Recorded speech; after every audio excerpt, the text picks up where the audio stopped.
کا جو تصور ہمارے ذہنوں میں ہے وہ صحیح نہیں ہے.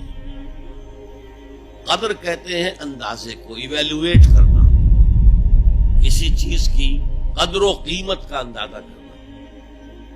اللہ نے ہر جاندار کے لیے ایک اندازہ مقرر کر دیا. مثلا چھوٹی سی چڑیا ہے اور وہ ہوا میں اڑتی پھر رہی ہے. انسان ہوا میں نہیں اڑ سکتا. مشین بنا کر ہوائی جہاز میں اڑ جائے خود تو نہیں اڑ سکتا. یہ ہر نوع کی ایک تقدیر ہے. اسی طریقے سے ہر انسان کی بھی کچھ لیمیٹیشنز ہیں. ہر انسان کو دو چیزیں ملتی ہیں جس میں اس کا کوئی دخل نہیں. اسے والدین کی طرف سے جینز مل رہے ہیں،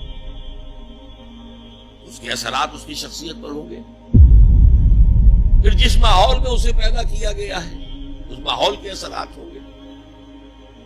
ان دونوں سے مل کر شاکلہ بنتا ہے. قرآن مجید نے شاکلہ کہا ہے. شاکلہ کہتے ہیں پیٹرن کو. آپ نے لوہے سے کوئی چیز ڈھالنی ہے تو پہلے لکڑی کا پاٹرن بناتے ہیں. ہمارے مصری لوگ پاٹرن کہتے ہیں اس کو. اسے آپ پیٹرن سمجھیے تاکہ اس میں آپ نے لوہا پگھلا کر ڈالا تو اسی کے مطابق ڈل گیا. وہ ہر انسان کا ایک پیٹرن ہے جو اس کے جینز سے اور اس کے انوائرمنٹ سے بنا ہے، اور ہر انسان کا محاسبہ اسی اعتبار سے ہوگا. اگر کسی کے شاکلہ میں 100% نیکی کا اللہ تعالی نے صلاحیت رکھی تھی اور اس نے 40% کی ہے، وہ مارا گیا.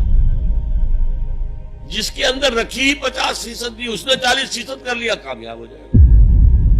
لا یکلف اللہ نفسا الا وسعها. Every individual will be judged according to what was given to him by Allah subhanahu wa ta'ala.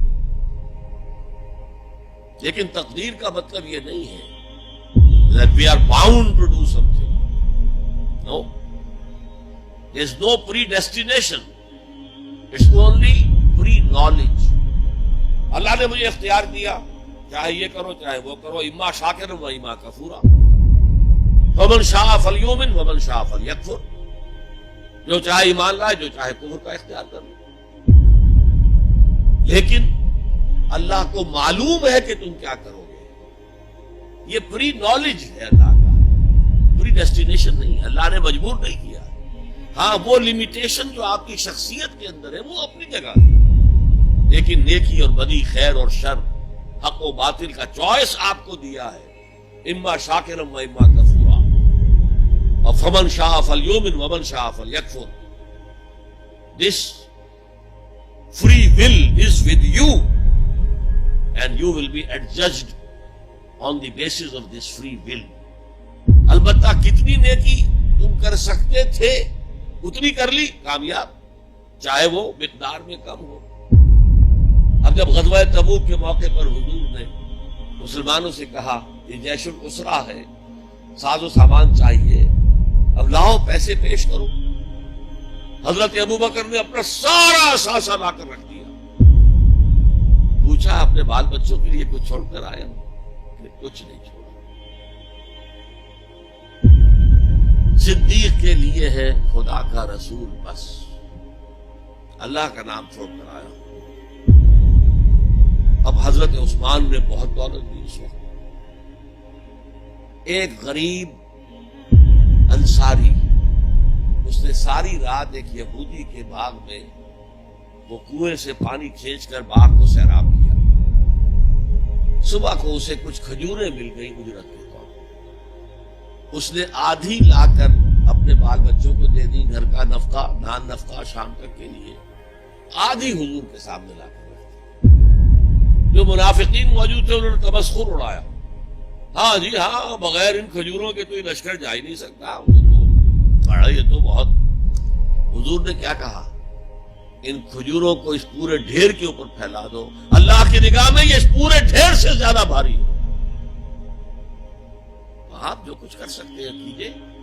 اللہ تعالیٰ کی لاٹھی اندھے کی لاٹھی نہیں ہے جو برابر چلے سب پر، بلکہ ایوری انڈیویجول اس کے علیحدہ علیحدہ حساب. اللہ کا کمپیوٹر بہت بڑا ہے، بہت بڑا ہے، بہت بڑا ہے. وہ ہر ایک کی قدر و قیمت کا تعین کر لے. اگلا سوال، آپ نے کہا تھا جس نے قرآن کو جھٹلایا وہ عنقریب خسارے میں ہے، تو قرآن اور حدیث حدیث کی کتابیں ہونے کے باوجود بھی ہمارے علماء مسجدوں میں، گھروں میں اور درسوں میں قرآن کی باتیں چھوڑ کر بزرگوں اور اماموں کی کتابیں کثرت سے پڑھتے اور پڑھاتے ہیں۔ کیا ہمارے علماء یہ نہیں جانتے کہ قرآن ہی بخشش کا ذریعہ ہے اور قرآن میں ہی سب فضائل اور مسائل ہیں؟ پھر وہ ایسا کیوں کرتے ہیں؟ تسلی بخش جواب دیں۔ میرے پاس یہ اختیار تو نہیں ہے کہ آپ کی لازمن تسلی کرا دوں، البتہ میں عرض کرتا ہوں علماء کرام کو برا بھلا کہنے کی بجائے اپنے گریبانوں میں جھانکیے۔ آپ خود کیوں نہیں پڑھتے دین کو؟ آپ نے ڈاکٹری پڑھی، آپ نے انجینئرنگ پڑھی، آپ نے MBA کیا، آپ نے کمپیوٹر سائنس کے اندر MSc کیا، آپ کیوں نہیں پڑھتے؟ آپ نے یہ مولوی پروفیشن کریٹ کیوں کیا ہے؟ اسلام میں کوئی مولوی پروفیشن نہیں ہے۔ اسلام میں نہ پاپائیت ہے نہ برہمنیت ہے۔ ہر مسلمان کو اس قابل ہونا چاہیے کہ نماز پڑھائے، ہر مسلمان کو اس قابل ہونا چاہیے اپنی بیٹی کا نکاح خود پڑھائے، ہر مسلمان کو اس قابل ہونا چاہیے کہ اپنے باپ کا جنازہ خود پڑھائے۔